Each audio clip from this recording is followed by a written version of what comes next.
10ാം class chemistry March 2020 public എക്സാമിനേഷൻ്റെ question പേപ്പറാണ് നമ്മൾ വിശകലനം ചെയ്യുന്നത്. ആദ്യം 1 മുതൽ 5 വരെയുള്ള ചോദ്യങ്ങളിൽ ഏതെങ്കിലും 4 എണ്ണത്തിന് ഉത്തരം എഴുതുക. ഓരോന്നിനും 1 സ്കോർ വീതം. ആദ്യ ചോദ്യം: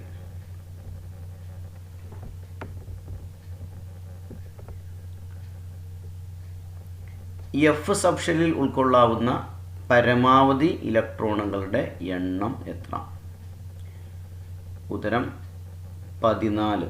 അല്ലേ, നമുക്കറിയാം സബ്ഷെല്ലുകൾ SPDF ആണ്. എസ്സിൽ 2 ഇലക്ട്രോൺ, പിയിൽ 6 ഇലക്ട്രോൺ, ഡിയിൽ 10 ഇലക്ട്രോൺ, എഫിൽ വരുന്നത് 14 ഇലക്ട്രോൺ. ചോദ്യം 2: ലോഹങ്ങൾ നേർപ്പിച്ച ആസിഡുമായി പ്രവർത്തിച്ചാൽ ഉണ്ടാകുന്ന വാതകം ഏത്? ഉത്തരം ഹൈഡ്രജൻ, അല്ലേ, അഥവാ H2. ചോദ്യം 3: ബന്ധം കണ്ടെത്തി പൂരിപ്പിക്കുക. Bauxite leaching. ഇവിടെ ബോക്സൈറ്റിൻ്റെ സാന്ദ്രീകരണ രീതിയാണ് ലീച്ചിങ്. അങ്ങനെയാണെങ്കിൽ ടിൻ സ്റ്റോണ് കാന്തിക വിഭജനമാണ് വരുന്നത്. ഉത്തരം കാന്തിക വിഭജനം. 4: പ്രകൃതിദത്ത റബ്ബറിൻ്റെ മോണോമർ ഡാഷ് ആണ്. തന്നിരിക്കുന്നതിൽ ഉത്തരം ഐസോപ്രീൻ. ഐസോപ്രീനാണ് ശരിയായ ഉത്തരം. ചോദ്യം 5: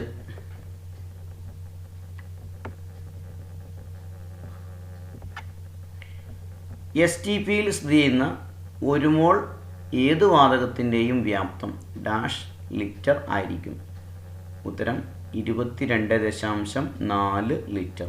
STPയിലുള്ള ഏത് വാതകമാണെങ്കിലും 1 മോളിൻ്റെ വ്യാപ്തം എന്ന് പറയുന്നത് 22.4 ആണ്, 4 ലിറ്ററാണ് വരുന്നത്. ഓക്കെ, ചോദ്യം 6: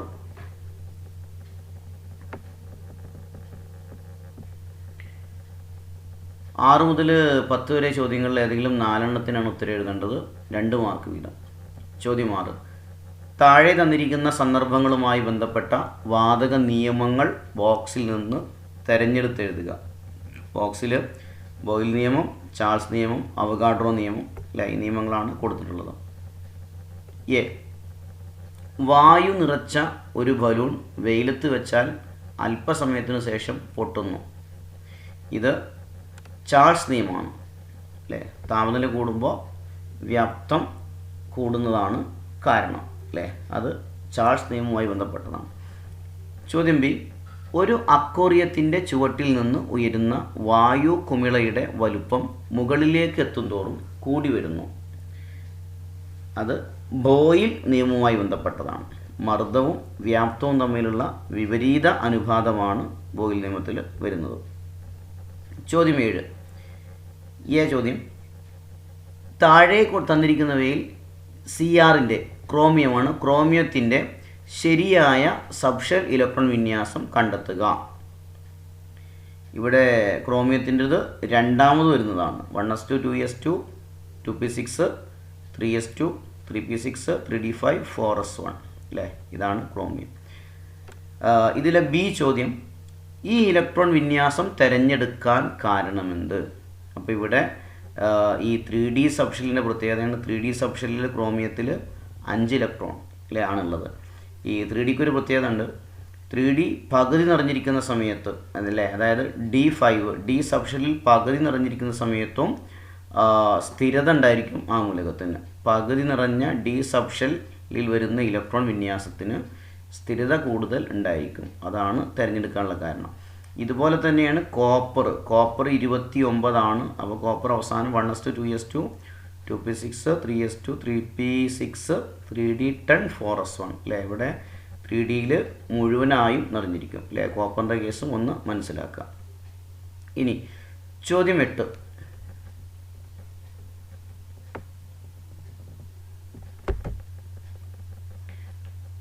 ചോദ്യം ഇതാണ്: ചുവടെ നൽകിയിരിക്കുന്നവയിൽ ഉരുക്കി വേർതിരിക്കൽ മുഖേന ശുദ്ധീകരിക്കുന്ന ലോഹമേത്? സിങ്ക്, ഇരുമ്പ്, കോപ്പർ, ടിൻ. Answer tin. ടിന്നിനെയാണ് ഉരുക്കി വേർതിരിക്കാൻ ഉപയോഗിക്കുന്നത്. ഇനി അതിലെ ചോദ്യം ബി: ലോഹത്തിൻ്റെ ഏത് പ്രത്യേകതയാണ് ഇവിടെ പ്രയോജനപ്പെടുത്തിയിരിക്കുന്നത്? ടിന്നിൻ്റെ പ്രത്യേകത കുറഞ്ഞ ദ്രവണാങ്കം അല്ലേ? ദ്രവണാങ്കം കുറവായ ലോഹങ്ങളെയാണ് ഒരു ചരിഞ്ഞ പ്രതലത്തിൽ വെച്ച് ഉരുക്കി വേർതിരിക്കുന്നത്. ഇനി ചോദ്യം 9. താഴെ കൊടുത്ത സംയുക്തങ്ങളുടെ ഘടനാവാക്യങ്ങൾ ബോക്സിൽ നിന്നും തിരഞ്ഞെടുത്തെഴുതുക. ആദ്യം പ്രൊപ്പീനിൽ 3 കാർബൺ ആറ്റങ്ങളും പ്രൊപ്പീനാണ്, അപ്പോൾ ദ്വിബന്ധനമാണ് വരിക അല്ലേ? ഇവിടെ answer CH3 CH CH2. Okay. ഇനി രണ്ടാമത് ബ്യൂട്ട് 1 അയിൻ. ബ്യൂട്ട് എന്ന് പറയുമ്പോൾ 4 കാർബൺ ആറ്റങ്ങളുണ്ട്. അയിൻ എന്ന് പറയുമ്പോൾ ത്രിബന്ധനമാണ് വരുന്നത്. Answer CH3 CH2 C ത്രിബന്ധനം CH അല്ലേ? ഇതാണ് വരുന്നത്. ഓക്കെ. ചോദ്യം 10.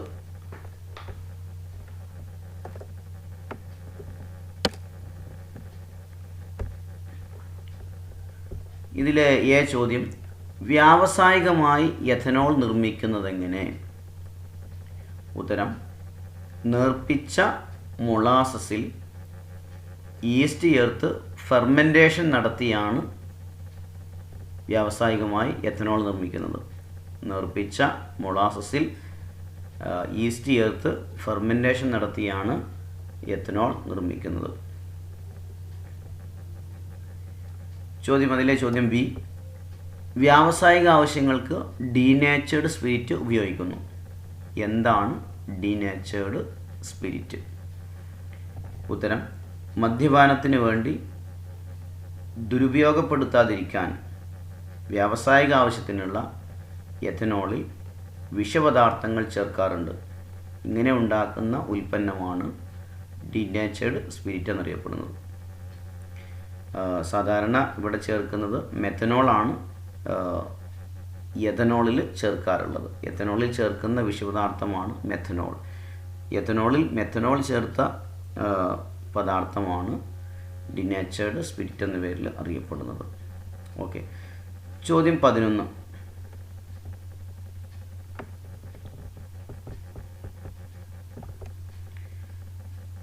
11 മുതൽ 15 വരെ ഏതെങ്കിലും 4 എണ്ണത്തിനാണ് ഉത്തരം എഴുതേണ്ടത്. 3 സ്കോർ വീതം. ആദ്യ ചോദ്യം 11. ഉരുകിയ സോഡിയം ക്ലോറൈഡിൻ്റെ വൈദ്യുതവിശ്ലേഷണം നടത്തുന്നു. അതായത് NaClൻ്റെ വൈദ്യുതവിശ്ലേഷണം നടത്തുന്നു. ചോദ്യം എ. ഉരുകിയ സോഡിയം ക്ലോറൈഡിൽ അടങ്ങിയിരിക്കുന്ന അയോണുകൾ ഏവ? സോഡിയം ക്ലോറൈഡിൽ സോഡിയം അയോണുകൾ Na+, അതുപോലെ തന്നെ ക്ലോറൈഡ് അയോണുകൾ Cl- അല്ലേ? Na+ അയോണും Cl- അയോണുമാണ് ഉരുകിയ സോഡിയം ക്ലോറൈഡിലുള്ള അയോണുകൾ. ഇനി ചോദ്യം ബി. വൈദ്യുത വിശ്ലേഷണം നടത്തുമ്പോൾ പോസിറ്റീവ് ഇലക്ട്രോഡിൽ സ്വതന്ത്രമാക്കപ്പെടുന്ന വാതകം ഏത്? അല്ലേ? ഇവിടെ പോസിറ്റീവ് ഇലക്ട്രോഡായ ആനോഡിലേക്ക് വരുന്നത് നെഗറ്റീവ് അയോണായ ക്ലോറിൻ വാതകമാണ് അല്ലേ? ക്ലോറൈഡ് അയോണാണ് ക്ലോറിൻ വാതകം. ഇനി സി ക്വസ്റ്റ്യൻ. കാഥോഡിൽ നടക്കുന്ന രാസപ്രവർത്തനത്തിൻ്റെ രാസസമവാക്യം എഴുതുക. കാഥോഡിലേക്ക് വരുന്നത് Na+ അയോണാണ്. Na+ E- gives Na അല്ലേ? സോഡിയം അയോണ് സോഡിയം ആറ്റമായിട്ട് മാറുന്നു ഇലക്ട്രോണിനെ സ്വീകരിച്ച്. ചോദ്യം 12. ബ്ലാസ്റ്റ് ഫർണസിൽ നടക്കുന്ന ചില പ്രധാന രാസപ്രവർത്തനങ്ങളുടെ സമവാക്യങ്ങൾ താഴെ കൊടുത്തിരിക്കുന്നു. 1. Fe2O3 + 3CO gives 2Fe + 3CO2. 2. CaCO3 gives CaO + CO2. 3. CaO + SiO2 gives CaSiO3. ഇത് ഹേമറ്റൈറ്റ് ആണ് Fe2O3. അതിൻ്റെ നിരോക്സീകരണ സമവാക്യമാണ്. ആദ്യം Feയും കാർബൺ ഡൈ ഓക്സൈഡ് ഉണ്ടാകും. പിന്നീട് CaCO3 അഥവാ കാൽഷ്യം കാർബണേറ്റ് അല്ലെങ്കിൽ ചുണ്ണാമ്പുകല്ല് വിഘടിക്കുന്ന പ്രവർത്തനമാണ് രണ്ടാമത് തന്നിരിക്കുന്നത്. കാൽഷ്യം ഓക്സൈഡ് CaOയും കാർബൺ ഡൈ ഓക്സൈഡ് ഉണ്ടാകും. പിന്നെ മൂന്നാമത്തത് ഇത് സ്ലാഗ് ഉണ്ടാകുന്ന പ്രവർത്തനമാണ്. CaO calcium oxide, SiO2 silica അല്ലെങ്കിൽ സിലിക്കൺ ഡൈ ഓക്സൈഡ് രണ്ടും കൂടെ കൂടിച്ചേർന്ന് CaSiO3 കാൽഷ്യം സിലിക്കേറ്റും ഉണ്ടാകും. ഇനി നമുക്ക് ചോദ്യങ്ങൾ നോക്കാം. ചോദ്യം എ, ബ്ലാസ്റ്റ് ഫർണസിൽ ഇരുമ്പയിരിനൊപ്പം ചേർക്കുന്ന പദാർത്ഥങ്ങൾ ഏതെല്ലാം? അല്ലേ, ബ്ലാസ്റ്റ് ഫർണസിൽ ചേർക്കുന്ന ഇരുമ്പയിരാണ് ഹേമറ്റൈറ്റ് അഥവാ Fe2O3.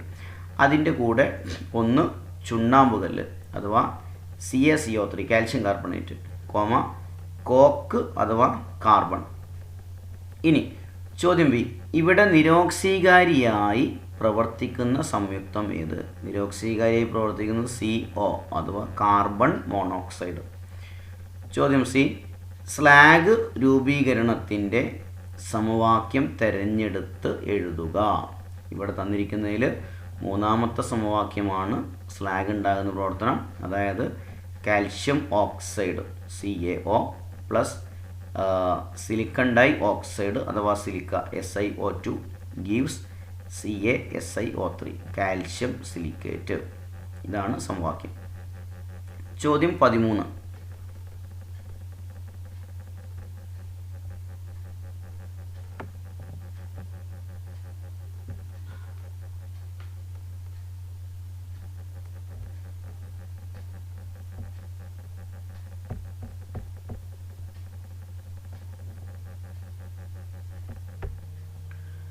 ചോദ്യം 13.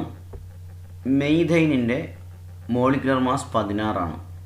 CH4 മീഥൈനാണ്. ചോദ്യം എ, 1 GMM CH4ൻ്റെ മാസ് എത്ര? അപ്പോൾ മീഥൈനിൻ്റെ മോളിക്കുലർ മാസ് നമുക്ക് തന്നിട്ടുണ്ട് 16. ഈ CH4 എന്ന് പറഞ്ഞാൽ 1 GMM ആണ് അല്ലേ. അപ്പോൾ അതിൻ്റെ മാസ് വരുന്നത് 16 ഗ്രാം തന്നെയാണ്. ഉത്തരം 16 ഗ്രാം. ചോദ്യം ബി, 160 ഗ്രാം CH4ൽ അടങ്ങിയിരിക്കുന്ന മോൾ തന്മാത്രകളുടെ എണ്ണം കണക്കാക്കുക. കാണേണ്ടത് മോൾ തന്മാത്രകളുടെ എണ്ണം. അതിനുള്ള സമവാക്യം തന്നിരിക്കുന്ന ഗ്രാമിലുള്ള മാസ് ബൈ അതിൻ്റെ GMM. നമുക്ക് തന്നിരിക്കുന്നത് 160 ഗ്രാമാണ്. അപ്പോൾ 160 ബൈ 1 GMM എന്ന് പറയുന്നത് 16 ആണ്. 160 ബൈ 16 സമം 10 മോൾ തന്മാത്രയാണ് വരുന്നത്. ഇനി ചോദ്യം സി, 5 × 6.022 × 10⁻23 CH4 തന്മാത്രകളുടെ മാസ് എത്ര എന്നാണ് ചോദ്യം അല്ലേ. നമുക്കറിയാം ഇവിടെ ഒരു അവഗാഡ്രോ സംഖ്യയിലുള്ള മാസ് എന്ന് പറയുന്നത് 16 ആണ്. അപ്പോൾ 5 × 16 സമം 80 ഗ്രാമാണ് ഉത്തരം വരുന്നത്. ചോദ്യം 14. അതിൽ എ, ലബോറട്ടറിയിൽ അമോണിയ നിർമ്മാണത്തിന് ഉപയോഗിക്കുന്ന രാസവസ്തുക്കൾ ഏതെല്ലാം? ഉത്തരം 1 അമോണിയം ക്ലോറൈഡ് NH4Cl, മറ്റൊന്ന് കാൽഷ്യം ഹൈഡ്രോക്സൈഡ് അഥവാ CaOH ട്വൈസ്. ഇനി ചോദ്യം ബി, അമോണിയ വാതകത്തിന് മീതെ ഒരു നനഞ്ഞ ചുവന്ന ലിറ്റ്മസ് പേപ്പർ കാണിച്ചാൽ എന്ത് നിരീക്ഷിക്കാം? അമോണിയ വാതകത്തിന് മീതെ ഒരു നനഞ്ഞ ചുവന്ന ലിറ്റ്മസ് പേപ്പർ കാണിച്ചാൽ ഉള്ള നിരീക്ഷണം, പേപ്പർ എന്ത് ചെയ്യും? നീലയാകും. ചുവന്ന ലിറ്റ്മസ് നീലയാകുന്നു. ചോദ്യം സി, അമോണിയയുടെ ഏത് ഗുണമാണ് ഇവിടെ പ്രകടമാകുന്നത്? അമോണിയക്ക് ബേസിക് ഗുണമാണ്. ബേസിക് ഗുണമുള്ള പദാർത്ഥങ്ങളാണ് ചുവന്ന ലിറ്റ്മസിനെ നീലയാക്കുന്നത്. ചോദ്യം 15. ഒരു ഹൈഡ്രോ കാർബണിൻ്റെ ഘടന നൽകിയിരിക്കുന്നു. ഹൈഡ്രോ കാർബൺ ഇതാണ്: CH3 CH CH3 CH2 CH CH3 CH2 CH3 അല്ലേ. ഇനി ഇവിടെ മുഖ്യ ചെയിനിലെ കാർബൺ ആറ്റങ്ങളുടെ എണ്ണം എത്ര? മുഖ്യ ചെയിൻ എന്ന് പറയുമ്പോൾ നമ്മൾ ശാഖ ഒഴിവാക്കിയിട്ട് ചെയിന് മാത്രം അല്ലേ. അപ്പോൾ ഇതാണ് ഇവിടുത്തെ മുഖ്യ ചെയിന് അല്ലേ. 1 2 3 4 5 6 കാർബൺ ആറ്റങ്ങൾ ഉണ്ട്. ഇനി ചോദ്യം ബി, ഇതിലെ ശാഖകളുടെ സ്ഥാനസംഖ്യകൾ എഴുതുക. ഈ ശാഖകൾ ചെയ്യേണ്ടത് എങ്ങനെയാണ്? ഈ ചെയിനിലുള്ള കാർബൺ അല്ലാതെ അല്ലേ, ചെയിനിലെ കാർബണിൽ നിന്ന് താഴേക്ക് നിൽക്കുന്നവയാണ് നമ്മൾ ശാഖ എന്ന് വിളിക്കുക. അപ്പോൾ ഇവിടെ ഈ CH3 ഒരു ശാഖയാണ്, അതുപോലെ തന്നെ ഈ CH3യും ഒരു ശാഖയാണ്. നമുക്ക് നമ്പർ കൊടുക്കുമ്പോൾ പെട്ടെന്ന് ശാഖ കിട്ടുന്ന രീതിയിൽ നമ്പർ കൊടുക്കണം അല്ലേ. ഇവിടെ നിന്ന് എണ്ണുമ്പോൾ 1 രണ്ടാമത്തേൽ ശാഖ വരുന്നുണ്ട്. അപ്പോൾ ഈ ശാഖയുടെ സ്ഥാനസംഖ്യ 2 ആണ്, ഈ ശാഖയുടെ സ്ഥാനസംഖ്യ 4 ആണ്. അപ്പോൾ 2, 4. ഇനി ചോദ്യം സി, ഈ സംയുക്തത്തിൻ്റെ IUPAC നാമം എഴുതുക. IUPAC നാമം എഴുതുമ്പോൾ ആദ്യം നമ്മൾ ശാഖകളുടെ സ്ഥാനസംഖ്യകൾ കൊടുക്കണം. 2,4. ഇനി ഇവിടുത്തെ ശാഖകൾ രണ്ടും ഒരുപോലെയുള്ള ശാഖകളാണ്. ഈ ശാഖയും CH3 ആണ്, ഈ ശാഖയും CH3 ആണ്. രണ്ടിൻ്റെയും പേര് ഒന്നാണ്. അതുകൊണ്ട് നമുക്ക് ഒരു പേര് എഴുതിയാൽ മതി. അങ്ങനെ എഴുതുമ്പോൾ രണ്ട് ശാഖകളുണ്ടെങ്കിൽ നമ്മളൊരു പദം ഉപയോഗിക്കും അല്ലേ. രണ്ടിന് ഉപയോഗിക്കുന്ന പദമാണ് ഡൈ. ശാഖകളുടെ പേര് മീഥൈൽ എന്നാണ്. അപ്പോൾ രണ്ട് ശാഖകളുള്ളതുകൊണ്ട് നമ്മൾ ഡൈമീഥൈൽ എന്ന് കൊടുത്തു.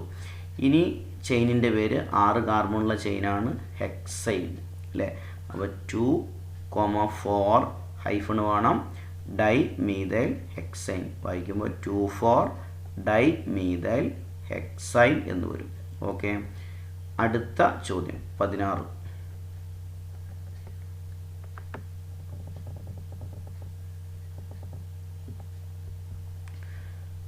16 മുതൽ 20 വരെ ചോദ്യങ്ങളിൽ ഏതെങ്കിലും 4 ഉത്തരം എഴുതുക. 4 മാർക്ക് വീതം. ചോദ്യം 16. ചില സാമഗ്രികൾ നൽകിയിരിക്കുന്നു. FeSO4 ലായനി ഫെറസ് സൾഫേറ്റ്, MgSO4 ലായനി മഗ്നീഷ്യം സൾഫേറ്റ്, CuSO4 ലായനി കോപ്പർ സൾഫേറ്റ് ലായനി, Mg ദണ്ട് മഗ്നീഷ്യം ദണ്ട്, Cu ദണ്ട് കോപ്പർ ദണ്ട്, Ag സിൽവർ ദണ്ട്, അതുപോലെ സാൾട്ട് ബ്രിഡ്ജ് അല്ലേ. പിന്നെ ഇത് വോൾട്ട് മീറ്റർ. ഇങ്ങനെയുള്ള കുറേ സാധനങ്ങൾ നമുക്ക് തന്നിട്ടുണ്ട്, സാമഗ്രികൾ. അപ്പോൾ ആദ്യ ചോദ്യം തന്നിരിക്കുന്ന സാമഗ്രികളിൽ നിന്ന് ഒരു ഗാൽവനിക് സെൽ നിർമ്മിക്കാൻ ആവശ്യമായ മായവ തിരഞ്ഞെടുത്ത് സെൽ ചിത്രീകരിക്കുക. അപ്പോൾ നമ്മൾ ഗാൽവനിക് സെല്ലാണ് ഉണ്ടാക്കേണ്ടത്. ഈ ക്രിയാശീലത്തിൻ്റെ ക്രമം നമുക്ക് തന്നിട്ടുണ്ട്, Mg, Fe, Cu, Ag അല്ലേ. അപ്പോൾ ഗാൽവനിക് സെൽ ഉണ്ടാക്കുന്ന സമയത്ത് ശ്രദ്ധിക്കേണ്ടത് എന്താ, 2 ലായനികൾ നമുക്ക് വേണം ബീക്കറിൽ അല്ലേ. അപ്പോൾ ഏത് ലായനിയാണോ എടുക്കുന്നത് അതിൻ്റെ തന്നെ ലോഹം ആ ലായനിയിൽ മുക്കി വെക്കണം. അതായത് ഇവിടെ അങ്ങനെയുള്ളത് നമുക്ക് തന്നിരിക്കുന്ന ദണ്ട് മഗ്നീഷ്യം, കോപ്പർ, സിൽവർ ആണ് അല്ലേ. അപ്പോൾ മഗ്നീഷ്യം നമുക്ക് MgSO4 വെക്കാം, അതുപോലെ കോപ്പർ സൾഫേറ്റ് അല്ലേ. അപ്പോൾ ഇവിടെ നമുക്ക് ഒരു ബീക്കറിൽ MgSO4 മഗ്നീഷ്യം സൾഫേറ്റ്, മറ്റൊന്നിൽ കോപ്പർ സൾഫേറ്റും എടുക്കുക. MgSO4ലേക്ക് Mg ദണ്ട് ഇറക്കി വെക്കുക, കോപ്പർ സൾഫേറ്റിലേക്ക് കോപ്പർ ദണ്ടും ഇറക്കി വെക്കുന്നു. ഇനി ഈ രണ്ട് ദണ്ടുകളെയും തമ്മിൽ മഗ്നീഷ്യത്തെയും കോപ്പറിനെയും തമ്മിൽ ബന്ധിപ്പിക്കുന്നത് വോൾട്ട് മീറ്റർ വഴിയാണ് അല്ലേ. വോൾട്ട് മീറ്റർ കൊടുത്തു. പിന്നെ 2 ലായനികളെയും തമ്മിൽ ബന്ധിപ്പിക്കാൻ വേണ്ടി സാൾട്ട് ബ്രിഡ്ജും വെക്കുന്നു. ഇത്രയുമായി കഴിഞ്ഞാൽ എന്തായി, ഒരു ഗാൽവനിക് സെല്ലിൻ്റെ ചിത്രീകരണമായി. പിന്നെ ഇവിടെ കാണിക്കേണ്ടത് ഇലക്ട്രോൺ പ്രവാഹദിശ അല്ലേ. ഇലക്ട്രോണ് മഗ്നീഷ്യത്തിൽ നിന്ന് കോപ്പറിലേക്കാണ് ഇലക്ട്രോൺ പോകുക. പിന്നെ വേറെ കാര്യം ശ്രദ്ധിക്കേണ്ടത്, ആനോഡ്, ഇവിടുത്തെ ആനോഡ് നെഗറ്റീവ് ചാർജും കാഥോഡ് പോസിറ്റീവ് ചാർജുമാണ് ഈ ഗാൽവനിക് സെല്ലിൽ വരുന്നത് അല്ലേ. അപ്പോൾ അത്രയായാലും ചിത്രീകരണമായി. ഇനി രണ്ടാമത്തെ ക്വസ്റ്റ്യന്, ഈ സെല്ലിലെ ആനോഡ് ഏതാണ്? ഈ സെല്ലിലെ ആനോഡ് മഗ്നീഷ്യമാണ് ആനോഡ്. നമുക്കറിയാം ക്രിയാശീലത കൂടിയത് അല്ലേ. 2 ലോഹങ്ങളുണ്ടെങ്കിൽ ക്രിയാശീലത കൂടിയത് ആനോഡും ക്രിയാശീലത കുറഞ്ഞത് കാഥോഡ് ആണ് വരുന്നത്. മഗ്നീഷ്യം ആണ് ആനോഡായിട്ട് വരുന്നത്. ഇനി സി, കാഥോഡിൽ നടക്കുന്ന രാസപ്രവർത്തനത്തിൻ്റെ രാസസമവാക്യം എഴുതുക. കാഥോഡ് എന്ന് പറഞ്ഞാൽ കോപ്പറുള്ള ഇലക്ട്രോഡാണ് കാഥോഡ് അല്ലേ. അപ്പോൾ ഇവിടെ സമവാക്യം Cu2 plus 2E minus Cu അല്ലേ. Cu2 plus 2E minus gives Cu എന്നാണ് സമവാക്യം വരിക. ചോദ്യം 17.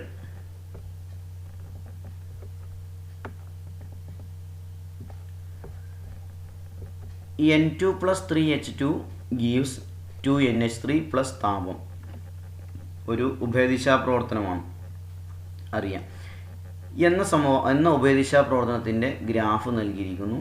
ഗ്രാഫ് വിശകലനം ചെയ്ത് താഴെ കൊടുത്തിരിക്കുന്ന ചോദ്യങ്ങൾക്ക് ഉത്തരം എഴുതുക അല്ല. അപ്പോൾ ഇതാണ് ഗ്രാഫ്. എക്സ് അല്ലേ, വൈ സമയം, എക്സിൽ സമയം, അതുപോലെ തന്നെ വൈയിൽ രാസപ്രവർത്തനത്തിൻ്റെ നിരക്കുമാണ് കൊടുത്തിരിക്കുന്നത്. പിന്നെ പുരോപ്രവർത്തനമുണ്ട്, അതുപോലെ തന്നെ പശ്ചാപ്രവർത്തനമുണ്ട്. രണ്ടും കൂടി തുല്യമാകുന്ന ഘട്ടകം കൊടുത്തിട്ടുണ്ട് അല്ലേ, എയും സിയും. ചോദ്യം എ, പുരോപ്രവർത്തനത്തെ സൂചിപ്പിക്കുന്ന ഗ്രാഫിലെ ഭാഗം ഏത്? ഇതാണ് ബി എ അല്ലേ, മുകളിലുള്ളതാണ് പുരോപ്രവർത്തനം. അതുപോലെ തന്നെ സന്തുലനാവസ്ഥ സൂചിപ്പിക്കുന്ന ഗ്രാഫിലെ ഭാഗം ഏത്? സന്തുലനാവസ്ഥ അല്ലേ, എ ആണ് ആദ്യം സന്തുലനാവസ്ഥ പ്രാപിക്കുന്നത്, പിന്നെ ഇവിടുന്ന് അങ്ങോട്ട് മൊത്തം. അപ്പോൾ എയും സിയുമാണ് സന്തുലനാവസ്ഥ സൂചിപ്പിക്കുന്ന ഗ്രാഫിലെ ഭാഗങ്ങൾ എ സി. ചോദ്യം സി. ചുവടെ തന്നിരിക്കുന്ന പ്രസ്താവനകളിൽ നിന്നും രാസ സന്തുലനത്തെ സംബന്ധിച്ച് ശരിയായവ തിരഞ്ഞെടുത്ത് എഴുതുക.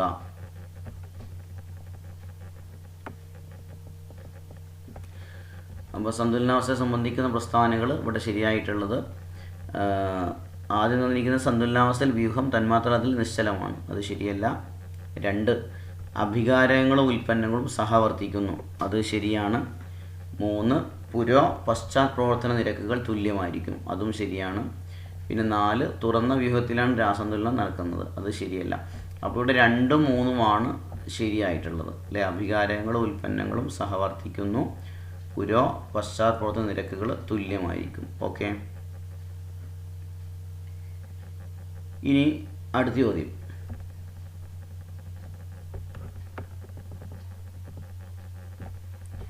ചോദ്യം 18. ഒരു മൂലകത്തിൻ്റെ ബാഹ്യതമ സബ്ഷെൽ ഇലക്ട്രോൺ വിന്യാസം 3d5 4s2 ആണ്. 3d5 4s2. ചോദ്യം എ. ഈ മൂലകത്തിൻ്റെ പൂർണ്ണ സബ്ഷെൽ ഇലക്ട്രോൺ വിന്യാസം എഴുതുക. അപ്പോൾ അവസാനത്താണ് നമുക്ക് തന്നിരിക്കുന്നത്. മുമ്പുള്ളത് ഏതൊക്കെയാണ് വരുന്നത്? ഇങ്ങനെ വരും: 1s2 2s2 2p6 3s2 3p6 3d5 4s2. Okay. ഈ മൂലകത്തിൻ്റെ ആറ്റോമിക നമ്പർ എഴുതുക. 25 അല്ലേ. ഇലക്ട്രോണുകൾ കൂട്ടിയാൽ മതി. 2 4 10 12 18 23 25 അല്ലേ. ആകെ ഇലക്ട്രോണിൻ്റെ എണ്ണമാണ് ആറ്റോമിക നമ്പർ എന്ന് പറയുന്നത്. ഇനി സി. ഇതിൻ്റെ ബ്ലോക്കും പീരിയഡും കണ്ടെത്തുക. ഇവിടെ അവസാന ഇലക്ട്രോണുകൾ 3d5ലാണ്. 3p കഴിഞ്ഞ ഇലക്ട്രോണുകൾ 4sലേക്ക് പോകും. 4s കഴിഞ്ഞിട്ടാണ് 3d വരുന്നത്. അത് കാരണം ഡി ബ്ലോക്കാണ്, ഡി ബ്ലോക്ക് അല്ലേ. ഇനി പീരിയഡ്, ഏറ്റവും വലിയ ഷെൽ നമ്പർ ഇവിടെ 4ആണ് ഇതിൻ്റെ പീരിയഡ്. ഇനി ചോദ്യം ഡി. ഈ മൂലകം വ്യത്യസ്ത ഓക്സിജനാവസ്ഥ കാണിക്കുന്നു, എന്തുകൊണ്ട്? ഇതൊരു ഡി ബ്ലോക്ക് മൂലകമാണ്. ഡി ബ്ലോക്ക് മൂലകങ്ങൾ വ്യത്യസ്ത ഓക്സിജനാവസ്ഥ കാണിക്കും. അതുകൂടാതെ ഈ ഡി ബ്ലോക്ക് മൂലകങ്ങൾ രാസപ്രവർത്തനത്തിൽ ഏർപ്പെടുകയാണെന്നുണ്ടെങ്കിൽ അവസാന അല്ലേ ഈ ഷെല്ലിൽ നിന്ന് ഇലക്ട്രോണിനെ വിട്ടുകൊടുക്കുന്നു. അതുപോലെ തന്നെ അതിന് തൊട്ട് മുമ്പുള്ള ഷെല്ലിൽ നിന്നും ഇലക്ട്രോണിനെ വിട്ടുകൊടുക്കും. അതായത് 4sൽ നിന്നും 3dയിൽ നിന്നും ഇലക്ട്രോണിനെ നഷ്ടപ്പെടുത്തുന്നതുകൊണ്ടാണ് ഇതിന് വ്യത്യസ്ത ഇലക്ട്രോൺ ഓക്സിജനാവസ്ഥ ഉള്ളത്. ഇനി ചോദ്യം 19. ഒരു ഓർഗാനിക് സംയുക്തത്തെ സംബന്ധിച്ച് ചില വിവരങ്ങൾ നൽകിയിരിക്കുന്നു. 1. അതിൻ്റെ മുഖ്യ ചെയിനിൽ 3 കാർബൺ ആറ്റങ്ങൾ ഉണ്ട്. 2. അതിൻ്റെ രണ്ടാമത്തെ കാർബൺ ആറ്റത്തിൽ ഒരു ഹൈഡ്രോക്സിൽ അഥവാ OH ഗ്രൂപ്പ് ഉണ്ട്. ഇനി ചോദ്യം എ. ഈ ഓർഗാനിക് സംയുക്തത്തിൻ്റെ ഘടനാവാക്യം എഴുതുക. എന്താ? 3 കാർബൺ ആറ്റങ്ങളാണ്, രണ്ടാമത്തേതിൽ നിന്ന് OH. അപ്പോൾ എങ്ങനെയാണ് ഇത് വരുന്നത്? CH3 CHOH CH3 അല്ലേ. ഇനി ചോദ്യം ബി.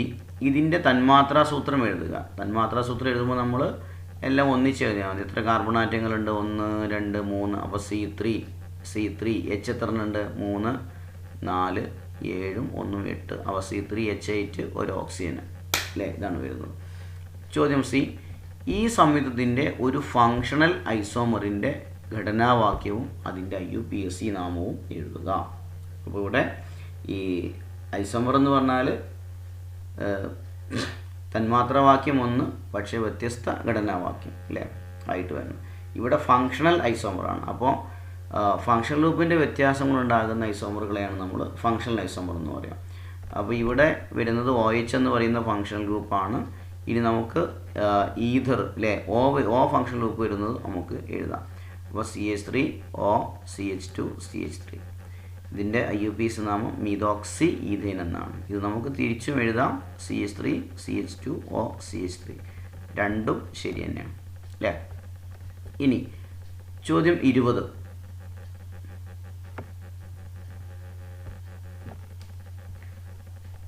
ABC കോളങ്ങളിൽ നിന്നും അനുയോജ്യമായവ കണ്ടെത്തി ചേർത്തെഴുതുക.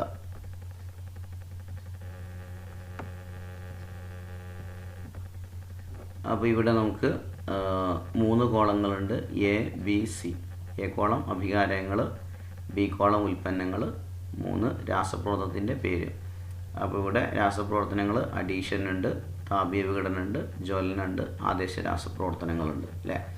അപ്പോൾ ആദ്യം CH4+Cl2, അതായത് മീഥേനും ക്ലോറിനും തമ്മിലുള്ള രാസപ്രവർത്തനമാണ്. രണ്ടും കൂടെ പ്രവർത്തിക്കുമ്പോൾ ഏതാണ് വരുന്നത്?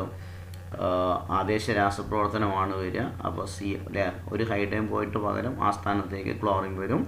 ഹൈഡ്രജനും ക്ലോറിനും കൂടി ചേർന്ന് HCl ഉണ്ടാവും. അപ്പോൾ CH3Cl+HCl ഇത് ആദേശ രാസപ്രവർത്തനം. അടുത്തത് CH4+2O2, ഇത് നമുക്കറിയാം ജ്വലനമാണ് വരുന്നത് അല്ലേ. ഓക്സിജനുമായുള്ള പ്രവർത്തനം ജ്വലനമാണ്. ജ്വലനഫലമായിട്ടുണ്ടാകുന്ന ഉൽപ്പന്നങ്ങൾ CO2+H2O, കാർബൺ ഡൈ ഓക്സൈഡും ജലവുമാണ് ഉണ്ടാവുക. ജ്വലന സമവാക്യം അല്ലേ, രാസപ്രവർത്തനത്തിൻ്റെ പേര് ജ്വലനം.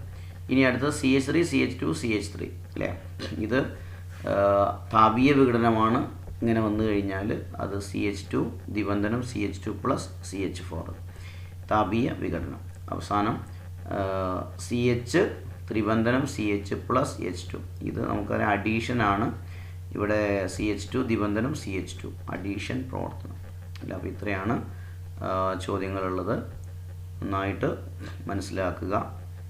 ഓക്കെ, ശരി.